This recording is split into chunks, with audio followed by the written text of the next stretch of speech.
Journée internationale de la femme ou Journée internationale des droits des femmes. 1857. L'événement qui n'a jamais eu lieu va s'éclater pour la première fois aux États-Unis. Les femmes ouvrières de l'industrie textile américaine se lèvent pour revendiquer leurs droits suite à leurs conditions de vie et de travail. Aucun journal américain ne relate l'événement.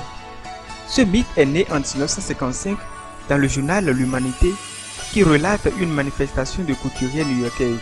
Cette information est relayée chaque année par la presse militante du Parti communiste français, de la Confédération générale des travailleurs et celle du mouvement de libération des femmes.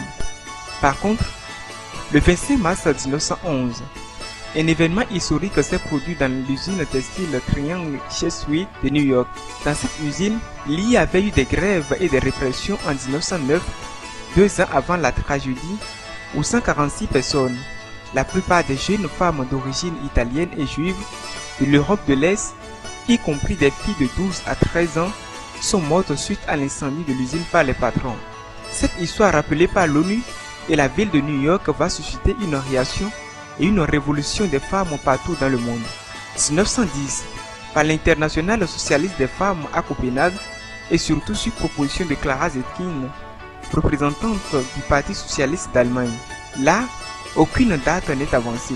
1911, des manifestations sont organisées en Autriche-Hongrie, au Danemark, en Suisse, en Allemagne, en France, aux Pays-Bas, en Russie et en Suède par des millions de femmes. Et là, il faut préciser qu'en Russie, la révolution de février commence le 8 mars 1917. 1924, la journée est célébrée en Chine.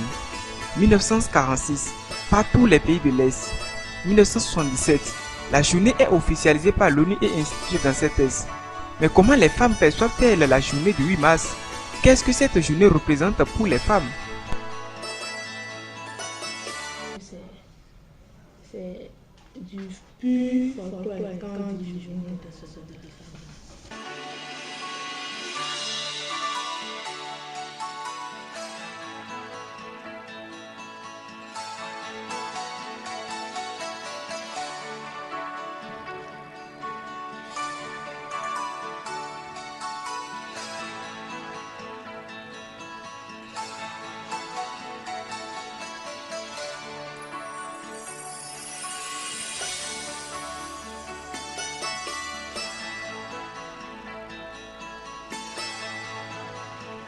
On m'appelle Valérie Rosalie, épouse à la Pini.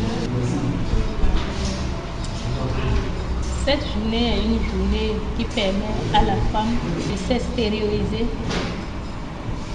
de se prendre elle-même, de comprendre qu'elle peut jouer beaucoup de rôles dans la société, tout comme les hommes le font. Et aussi, cette journée permet à la femme de savoir qu'elle peut tout faire dans la société.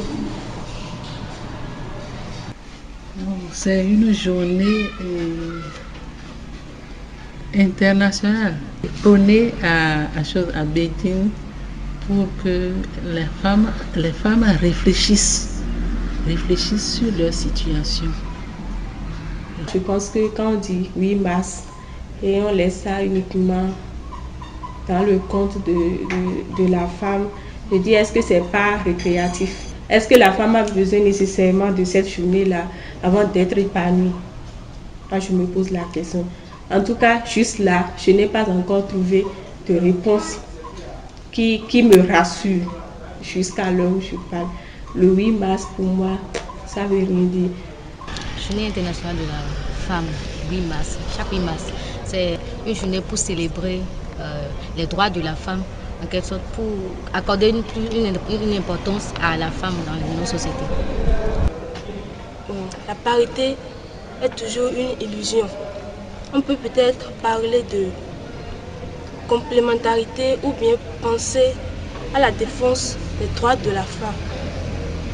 Quand on dit parité là, hommes et femmes égales, même chose. Est-ce que réellement hommes et femmes égales, même chose? Moi, je me dis que c'est un faux problème. L'homme a ses activités, la femme aussi a ses activités. il y a certaines activités que la femme ne peut pas pratiquer. Ça là, c'est clair.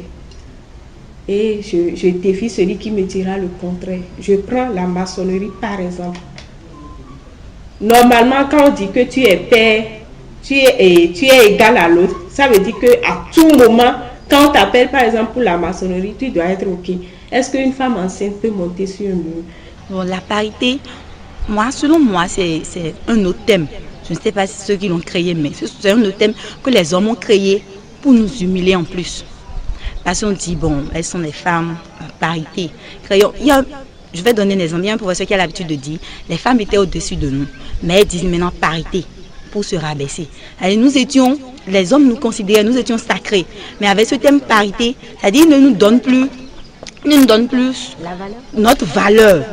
Avec cette parité, moi je pense que nous sommes en train de nous diminuer encore en parlant de parité. Donc oublions ça et nous serons encore plus valorisés. La femme béninoise ne jouit pas vraiment de tous ces droits. Bon, ça dépend de chaque famille. Moi, ce que je peux dire par là, c'est que il y a certains droits qui nous sont arrachés par les hommes. L'homme voit toujours la femme inférieure à lui. Mais nous devons tout faire pour dire que l'homme et la femme doivent se compléter. L'homme et la femme doivent se compléter et que il est temps que l'homme cesse de voir la femme le sexe faible, le sexe faible qui doit toujours être bafoué des fois, mais non, il faut que ça cesse et que les femmes aussi se prennent, réfléchissent sur leur situation et se prennent en charge. Et quand tu demandes à la femme villageoise, jouis-tu de tes droits? Mais elle va te dire qu'elle est à l'aise. Qu'elle est à l'aise dans son coin. Qu'est-ce que vous, lettrés, vous mettez dans les droits de la femme? Est-ce qu'on ne l'habille pas? Est-ce qu'elle ne mange pas à sa faim? Est-ce qu'elle n'est pas instruite?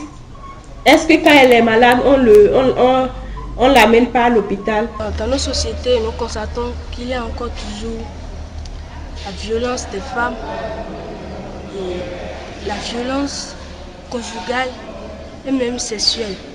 Et les femmes sont opprimées. Elles ne jouissent pas de leurs droits. Les femmes, il y a même certains hommes, certains intellectuels qui interdisent à leurs femmes de travailler. Donc nous pouvons dire qu'elles ne jouissent pas de leurs droits. Je dois conseiller à mes soeurs, à mes enfants, je ne vais pas cesser de le répéter, d'être elles-mêmes. En quoi faisant? D'être laborieuse. Si je vais parler des filles, à partir de l'école, les filles doivent travailler correctement à l'école et se dire qu'elles doivent faire comme les garçons, égaler les garçons. Bon, oui, disons, elles doivent égaler les garçons. Bon, c'est là, faire comme les garçons. Et pour cela, ne pas abandonner, ne pas se livrer à la débauche, ne pas se laisser à la débauche. Elles doivent travailler correctement à l'école pour se libérer du joug des hommes. Dans ce cadre-là même, demain, il est organisé une séance de sensibilisation, par exemple, à l'endroit des jeunes filles du premier cycle du collège d'enseignement général 1 de Saint-Malo. Si j'ai un appel à lancer aux femmes, c'est de nous dire de se lever. De se lever pour faire face à ce qui nous attend. Puisque chaque fois, nous avons été lésés. Et je crois qu'il y a des applications qui veulent nous aider maintenant à sortir de ces moments-là. Nous allons prendre cela à deux mains avec ces ONG qui veulent nous aider. Et puis, comprendre ce qu'il faut faire. Cela ne veut pas dire qu'il faut faire comprendre aux hommes que on ne va plus les respecter.